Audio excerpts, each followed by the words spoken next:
Katherine Johnson, Mae Jemison, Annie Isley e Alice Ball. Você já ouviu algum nome desses que eu citei acima? Pois bem, todos pertencem a mulheres negras que contribuíram grandemente para a história da ciência. Mas por que nós nunca aprendemos sobre elas? E para falar mais sobre a representatividade negra na ciência, chamamos a Anita Canavarro. Ela é escritora, professora, cientista formada pela Universidade Federal do Rio de Janeiro e militante do Grupo de Mulheres Negras de Andaras. Eu sou a Evelyn Schuz e começamos mais um Linkados na Área. E eu sou Maria Fernanda Neves. Agora roda a vinheta, que daqui a pouco tem mais de Anita para vocês.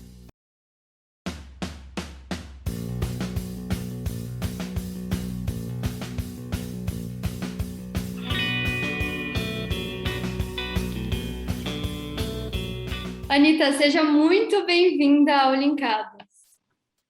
Olá, obrigada. Então, vamos começar. Quem é Anita Canavarro e como ela adentrou no universo das ciências? Então, Anita Canavarro é uma mulher negra que nasce em Duque de Caxias, na Baixada Fluminense, em meio a pessoas muito parecidas comigo, né, num núcleo familiar negro e convivendo como a maior parte da população brasileira, né, para quem a escola é o único lugar de proposições para um futuro, né, ou mesmo de possibilidades de existência, né. Hoje, eu sou professora do Instituto de Química da Universidade Federal de Goiás. Há 15 anos eu atuo na descolonização dos currículos, ensinando uma ciência a partir das contribuições de mulheres, sobretudo de mulheres negras da contemporaneidade. É possível que vocês encontrem essas iniciativas nos nossos canais da internet, no Investiga Menina, sobretudo, mas a ciência, ela não veio. É engraçado quando as pessoas fazem essa pergunta, né? Porque tem sempre uma explicação muito mirabolante, né? Eu, quando era pequena, me interessava em fazer isso. Não, né? Eu não tenho esse lugar e eu também nem... acho que essa é uma história que já foi superada, né? Mas eu, assim como outras tantas iguais a mim, que saíram de Duque de Caxias, né, minhas vizinhas, minhas primas, minha irmã, né, nós tínhamos uma possibilidade que era a escola, e a escola nos levou para dentro da universidade. E aqui no Brasil, como nós não temos tradição de instituto de pesquisa, o conhecimento científico é produzido na universidade, eu me tornei uma cientista. É óbvio que tem uma identificação aí, né? E aí parte muito da minha mãe, né? Minha mãe transformou toda a situação de desespero, de pobreza, de falta de muita coisa, numa possibilidade da gente ser alguém na vida, né? Eu e minha irmã. Então, isso tem relação direta com a transformação da matéria, que é o alvo da ciência que eu resolvi estudar, né? E hoje eu sou uma química muito inspirada pela possibilidade de transformação que a minha mãe cria, né? Dentro desse contexto que a gente podia encarar como um contexto de miséria, e ela cria essa possibilidade. E, Anita, a partir de que momento você levou a pauta racial para dentro do meio científico? Quando você juntou os dois? Então, eu estudei no meu mestrado e no doutorado, eu trabalhei com modelagem em sílico, né? O que é isso, né? Há 15 anos atrás, isso era uma novidade em termos de inovação, mas também de otimização de processos. Então, quando você trabalha, por exemplo, que era com que eu trabalhei, com testagem de protótipos a fármacos, antes de testar in vitro necessariamente, você faz uma modelagem molecular, cria um ambiente computacional que simule aquele lugar, né? Um sítio catalítico de interação, alguma coisa desse tipo, e ali você otimiza um processo. Otimizar é quando você gasta menos dinheiro, né? Você tem um processo com mais variáveis controláveis. Eu trabalhei com isso no meu mestrado e no meu doutorado, modificando metaloenzimas para controle de pressão e para uma doença chamada, na verdade, com sideróforos, que são quelantes de ferro. Nós não temos rota de mecanismo de excreção, né, metabólico para íons metálicos, e tem alguns fármacos no mercado que são pouco seletivos e trazem muito efeito colateral. E eu fui dar uma olhada, né? Quem é acometido dessas doenças? Bem, quando você tem uma contaminação por ferro, né, na alimentação, quando você tem excesso, ou quando você tem carência, você está doente. Quando você tem excesso, você também está doente. Quando você tem uma contaminação, você tem uma pigmentação na pele, né? Mas isso não era possível de ser notado com muita frequência aqui no nosso país, né? E por ser um país miscigenado. E essa miscigenação, ela é um engodo, né? Porque isso é a celebração de um corpo negro feminino. E as pessoas se orgulham muito sobre isso. E várias coisas, várias doenças acometem as pessoas que têm mais melanina, muito por essa falta de compreensão do que é uma política de Estado racista, né? Uma política de Estado racista, por exemplo, não distribui a mesma dose de anestesia no parto para mulheres negras, por acreditar que essas mulheres são mais fortes e aguentariam mais a dor, né? Então, isso é uma política construída pela ciência, é a ciência que legitima isso. É a ciência que trouxe o negro da condição mítica, de não ter alma e poder ser escravizado, para uma condição racional, quando diz, olha, a eugenia ela é sustentada por medidas de crânio, pela frenologia, pela psicologia, pelo direito penal, que diz que negro é criminoso, e a gente tem que estudar criminalidade associada a gente preta no país. E eu trabalhei com outra doença, que foi uma metaloenzima dependente de zinco, que era para cuidado de pressão. E o que eu observei é que as pessoas negras sofrem mais dessa doença, são mais acometidas. E não é uma questão que está ligada à sua raça, à sua etnia. É uma questão ligada à má alimentação, a horas de trabalho sem exercício físico, sabe? Então, aquilo começou a me deixar muito incomodada, né? Um país que produz tanto artigo científico, mas produz pouco produto para melhorar a qualidade de vida da sua população, que é majoritariamente autodeclarada preta e mulher, né? E aí, quando eu fui seguir carreira, né, quando eu fui entrar na universidade, eu decidi que eu ia migrar de área, que eu não ia trabalhar mais com química inorgânica, com química de bancada, mas que eu ia ensinar para as pessoas sobre essas coisas, né? Como a ciência pode ser melhor do que isso, como a ciência não é neutra, como a ciência precisa se comprometer com as relações, sejam elas raciais, de gênero, de orientação sexual. A ciência produzida nesse mundo, com as relações sociais, e uma ciência que se diz neutra é uma ciência completamente descomprometida que está servindo a um privilégio. Então, Anita, você fundou o CIATA, né, o Grupo de Estudos sobre a Descolonização do Currículo de Ciências. Qual que é a função desse coletivo? E se você quiser explicar um pouquinho mais para a gente o que é essa descolonização do grupo? O CIATA ele se funda sozinho, sabe? Se eu acho que se eu nem tivesse lá, ele ia existir. O que aconteceu foi que a gente começou a juntar um monte de gente negra interessado em ciências, em química, física, biologia e matemática. E essas pessoas estavam todas no laboratório. E nós éramos pessoas muito diferentes, quilombolas, né? Enfim, da maior diversidade, a LGBTQI, mulheres, sobretudo mulheres. A única coisa que a gente não tinha era sujeito universal, né? Pouquíssimos.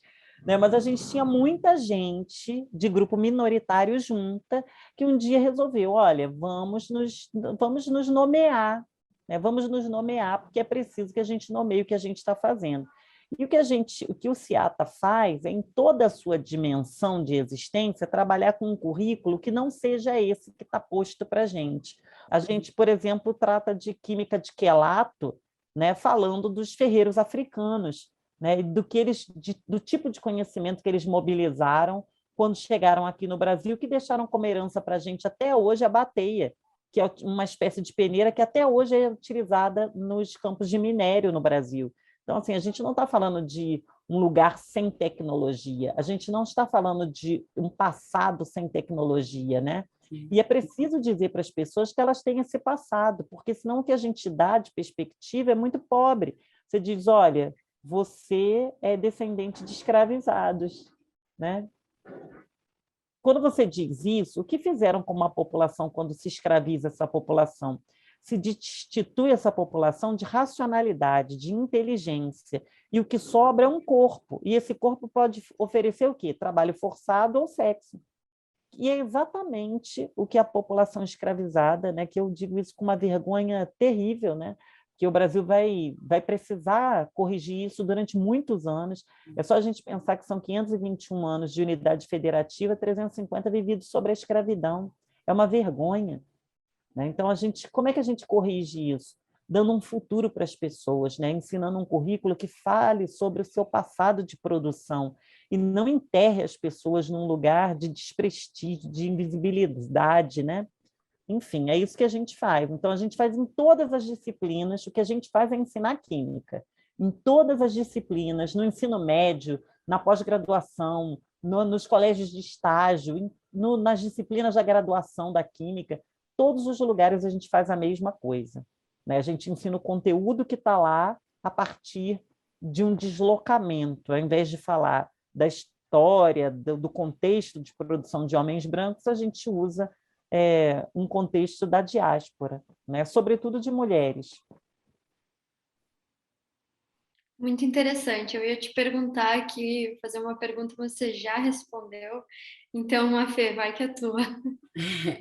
Então, ainda falando sobre a sua carreira profissional, de que forma que você usa o seu trabalho para estar incentivando outras mulheres negras a se interessarem mais e a ingressarem no meio científico? Eu desenvolvo projetos, e quando eu falo eu, né, não sou eu, nós somos hoje 100 pessoas dentro do CIATA, então vai aqui meu agradecimento a todos os estudantes, todos os colaboradores, os professores, todo mundo que trabalha lá no CIATA, né? É uma equipe fantástica que tem se dedicado a fazer coisas incríveis, então eu só posso agradecer por essa galera toda. Mas o que a gente tem feito é desenvolver projetos de pesquisa com viés da extensão, né? Então, a gente casou extensão com pesquisa, e, por exemplo, a gente tem um projeto chamado A Cor da Ciência, que a gente une manifestações de cultura tradicional com a própria ciência. Então, a gente vai discutir capoeira, a gente discute por que faz o berimbau com uma madeira, né? Qual é a composição daquela madeira, o que tem ali que é diferente da outra para fazer outro tipo de instrumento. Isso é química, né? Então, dá para falar sobre composição da matéria e numa boa, aí, sem fugir do currículo legal do Estado brasileiro. Mas no Investiga Menina, por exemplo, a gente trabalha com currículo a partir do desejo das estudantes. Então, a gente vai começar um ano, a gente vai na escola e pergunta, olha, o que vocês queriam aprender? Que contexto? Então, eu lembro que no ano de 2017, as meninas queriam saber sobre... Era uma das primeiras experiências na escola sobre química do cabelo, né, do cabelo crespo, óbvio, química da maquiagem para a pele negra, tatuagem para a pele negra, era o que as meninas queriam saber, são sempre as meninas que escolhem.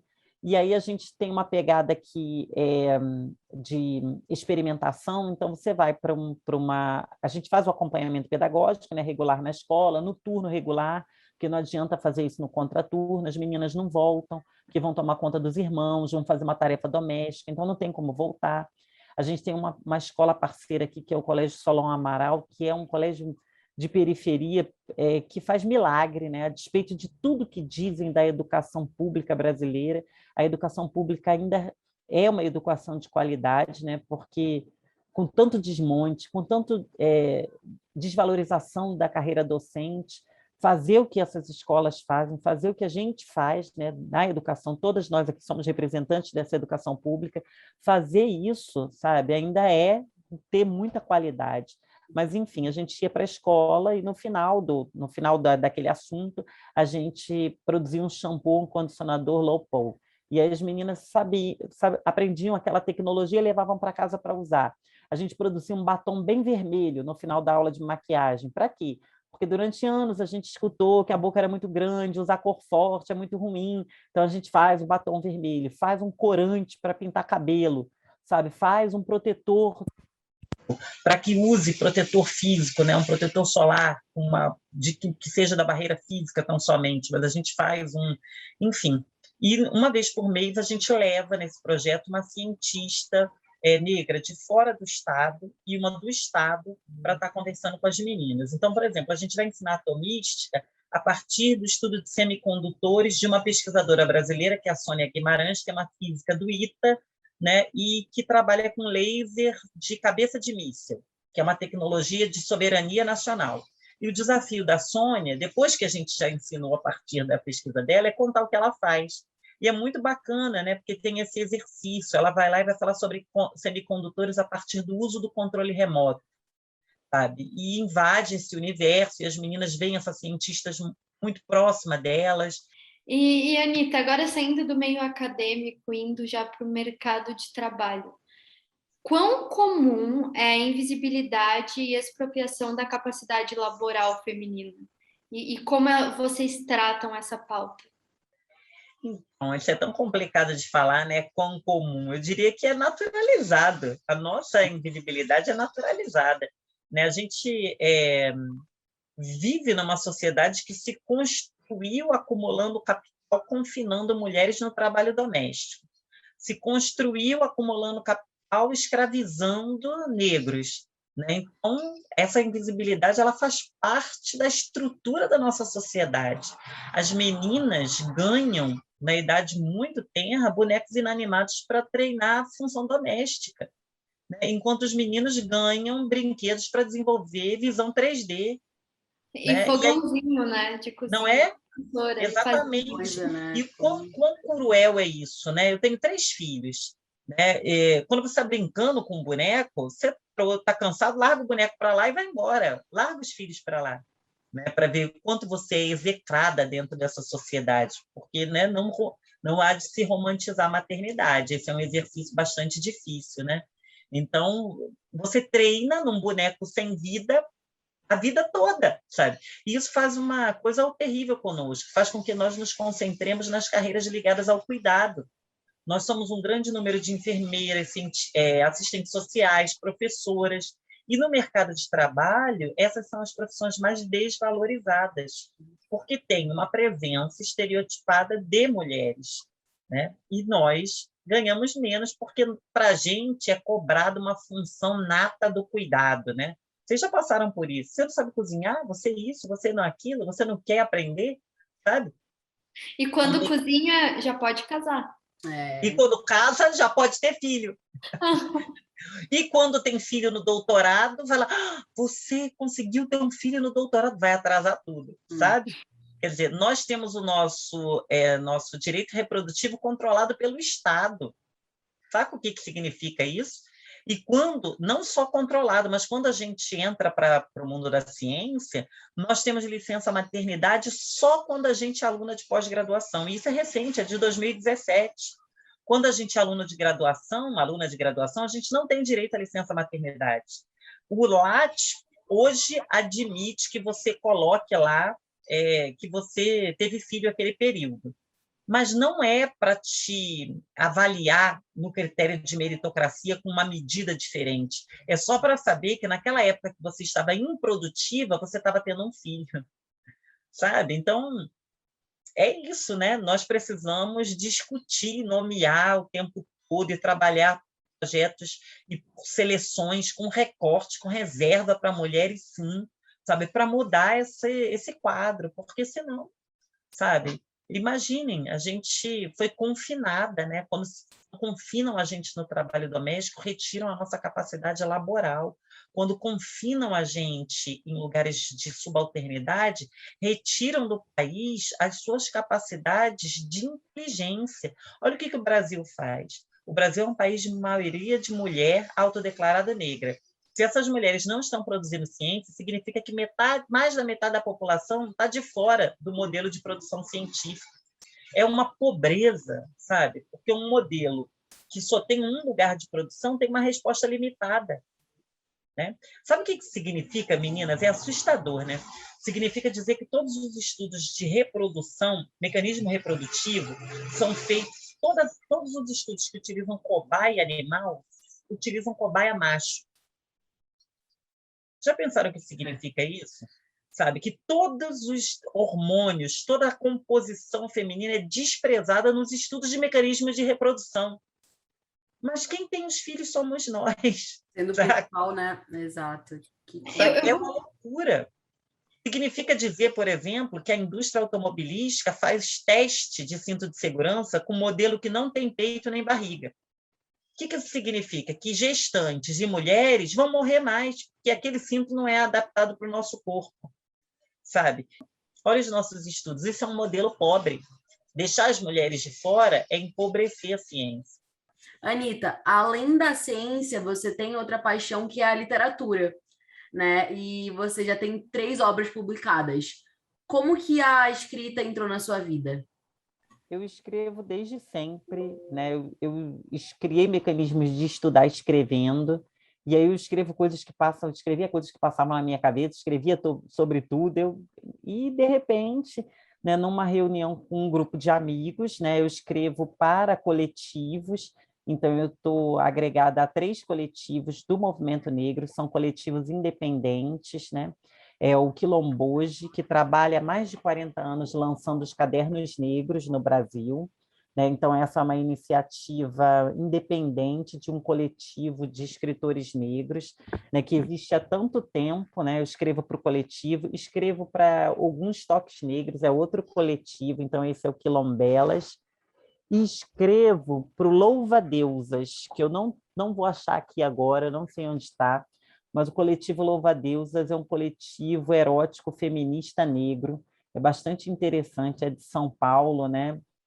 E a gente faz umas coletâneas eróticas femininas, é muito legal, sabe? E isso entra assim, muito com essa minha constituição de quem eu sou, né? Voltando um pouquinho, né? Um traço da sua obra, que é muito importante, é que a sua poesia sempre tem um fundo político. O que você pretende transmitir através de tudo isso? Eu pretendo nomear as coisas, né? Eu não sei se eu pretendo transmitir alguma coisa, mas eu pretendo nomear as coisas. Eu acho que nosso grande problema enquanto sociedade é esconder as coisas debaixo do tapete. Então, parece que todos esses comportamentos que a gente ainda se surpreende, né, que a Evelyn trouxe aqui, eles fazem parte de um desleixo, de um desvio comportamental, de um esquecimento, de uma ausência, mas não são de fato. Exatamente. Nós já estamos encerrando, infelizmente, mas para nos despedirmos com chave de ouro, nós gostaríamos de convidar a nossa entrevistada para ler um verso de uma das suas obras. Então, vamos lá. Vou botar meu óculos, que eu sou velhinha. Eu vou ler do Quilombelas Americanas. Esse livro saiu esse ano pela editora Alguns Toques Negros. Eu recomendo aí que vocês conheçam a obra. É uma obra de mulheres negras, né? Então, vale a pena dar uma olhada. E eu vou ler o Verdade, né? Verdade? Acreditam? Acreditam em verdade? Por acaso helenizaram minha gente? Negros, negras, greco-latinos, que gritem, deixem, rejeitamos fanosmente os cocotinentais. Anita, queria agradecer absurdamente, imensamente pela sua presença aqui hoje, por levantar, né, e levar essa luta adiante com tanta força e tanto orgulho. Acho que isso foi uma conversa que talvez eu precisasse ter escutado. Acho que foi uma coisa que vai me acrescentar bastante. Anitta, realmente admirável. Então, nós agradecemos novamente a você, a toda a equipe do Linkados na Área e a nossa querida professora, a Eide Vargas. Até o próximo Linkados em Casa. Tchau, tchau. Muito obrigada. Tchauzinho.